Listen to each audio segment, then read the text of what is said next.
Oh, ben c'est très simple. Mon père connaissait assez bien un journaliste qui travaillait à l'Intransigeant, qui était même rédacteur en chef, je crois. Et il a dit à mon père... Qui s'appelait René Delange. René Delange, j'ai envie de vous inviter avec Saint-Exupéry, etc. Et mon père a répondu, oh, un prix féminin, ça doit être barbant. Puis finalement, il y a été dîné. Et puis ça s'est terminé. Après le repas, sur le trottoir, ils ont bavardé jusqu'à je ne sais pas quelle heure du matin. Et puis finalement, ils se sont revus petit à petit. Ils se sont trouvés bien.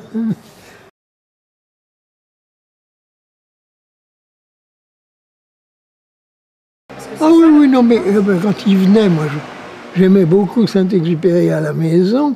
Quand ils venaient déjeuner, on mangeait bien, on parlait. Il chantait de vieilles chansons françaises aussi, Saint-Ex. Et vos premiers souvenirs avec lui, c'était quoi? Parce qu'en fait, vous aviez à peu près 7, un peu. Oui, mais alors là, j'ai un peu pas tellement de souvenirs de cette époque, quand même. Je me souviens qu'un peu après, on se connaissait mieux. Les premiers temps, bon, c'était un grand monsieur. Puis j'étais content quand il venait parce qu'il aimait bien mes parents, etc. Il jouait avec mon train électrique.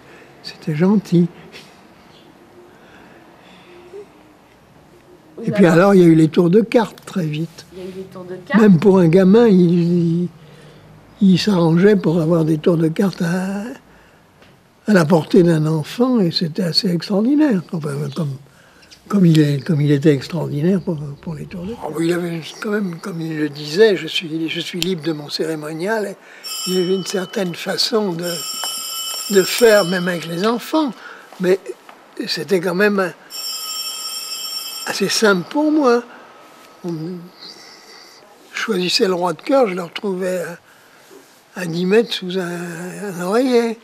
C'est un peu soufflant. Ah, mais il dessinait sur la table de la maison. Mais pas la table, pas le bois, sur du papier. Il prenait un papier, et quand mon père n'était pas là, il lui laissait quelquefois un mot, mais souvent un petit dessin qui correspondait à l'époque, à tout ce qu'on veut, à la guerre.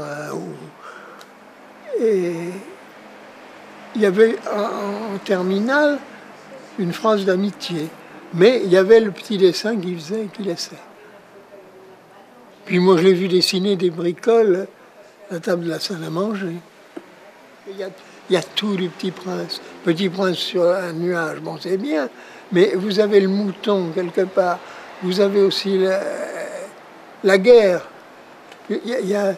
C'était le résumé vraiment de ces missions qu'il faisait. Et il y a la rose. On peut dire qu'il y a tout du Petit Prince dans ce dessin qui a été fait. C'est pour ça que c'est un dessin. C'était une période pas brillante. Vous voyez le texte. Il y avait une inquiétude sur le front, sur tout ça. Mais mon père a été le voir à la base de leur compte. Et ils étaient tous là. Et il y restait une journée, je crois. Une journée, une nuit. Donc, quand même, il pensait d'abord tout le temps à lui. Il était obsédé un peu par l'avion. Il voyait des avions tomber comme ça. Ça le rendait un petit peu malade. Hein. Et il y pensait.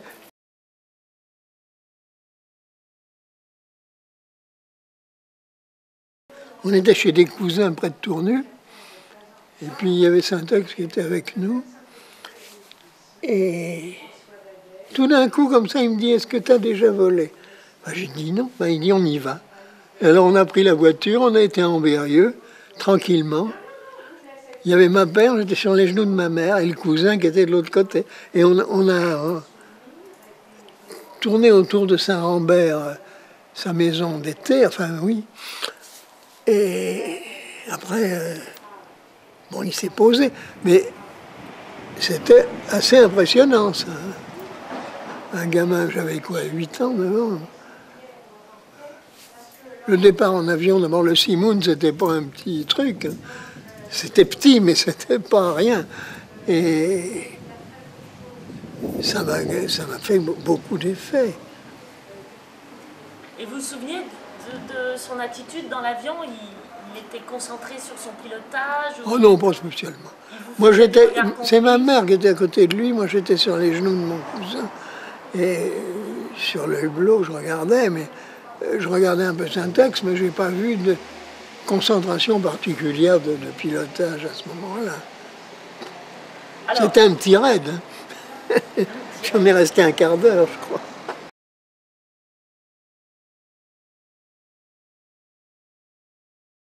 Il y a mon père, il y a moi, il y a Consuelo, et il y a Syntex.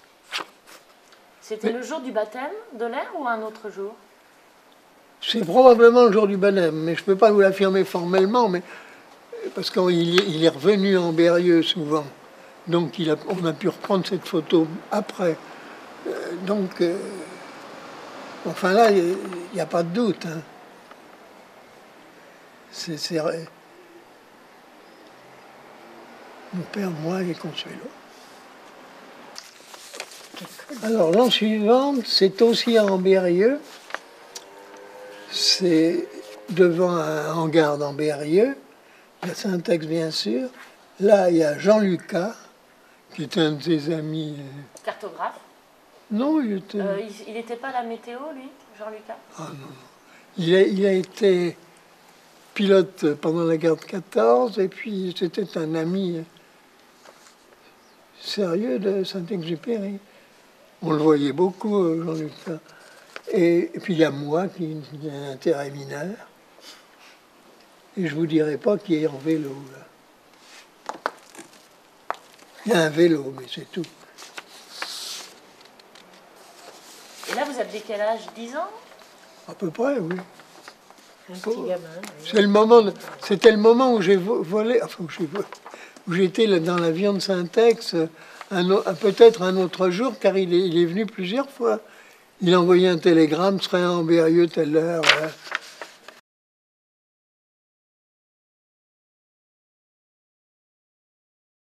Alors, cette photo-là, c'est au Villard, près de Tournu, en Saône-et-Loire, chez des cousins de ma mère. Et il y a Syntex, il s'amusait à faire du vélo. Et donc, il y a la vallée de la Saône derrière, la Saône au fond. Il y a mon père là, de profil, dans le jardin, et il y a moi. Et toi? Mais alors, ce vélo, il s'est arrivé à Saint-Amour, parce que après la débâcle, j'en avais marre d'être chez les cousins, j'ai pris le vélo et je suis rentré à Saint-Amour. Et je l'ai prêté à une exposition Saint-Exupéry à Saint-Amour, et on me l'a piqué.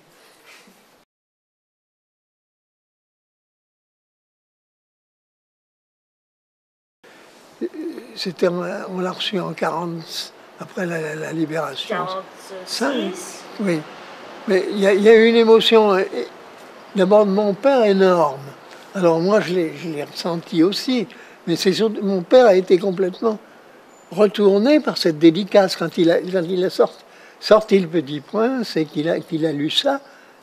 Ça l'a vraiment bouleversé. Moi aussi. Dit quoi? Hein?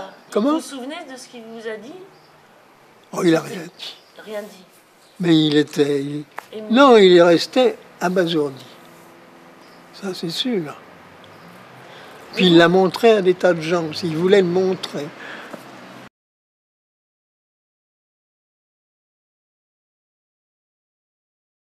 Ben, je crois que c'était un signe supérieur d'amitié, encore le fait que, comme s'ils avaient été des petits garçons ensemble, élevés ensemble. Il aimait mieux que ça soit dédié au petit garçon qu'avait été mon père, plutôt qu'à mon père adulte. Une âme d'enfant, c'est toute une chose. Hein? Bah oui. Oui, mais... Mais ça nous apprend quoi de notre être là, cette âme d'enfant?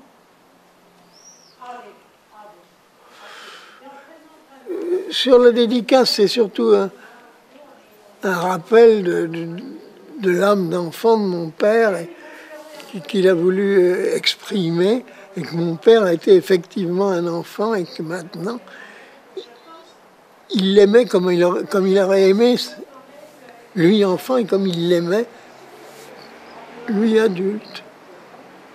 Oui, mais votre père, Léon, avait un rapport aux choses et aux êtres et au monde qui était un regard singulier, qui avait quelque chose d'une sorte de mouvement, comme ça, vivant, de rapport fort. Oui, c'était très fort, mais c'était aussi informel. C'était pas absolument dans leur rapport avec le Petit Prince. Il n'y avait rien de formel. C'était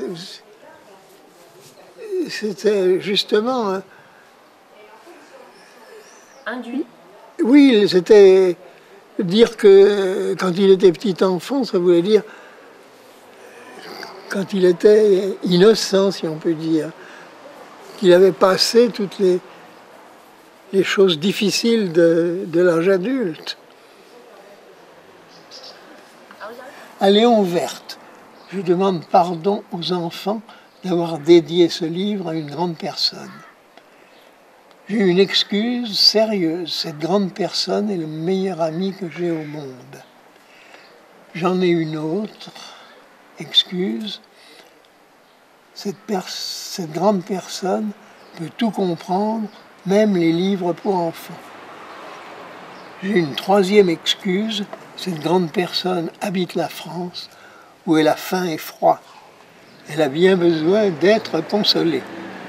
Si toutes ces excuses ne suffisent pas, je veux bien dédier ce livre à l'enfant qui a été autrefois cette grande personne, mais peu d'entre elles s'en souviennent.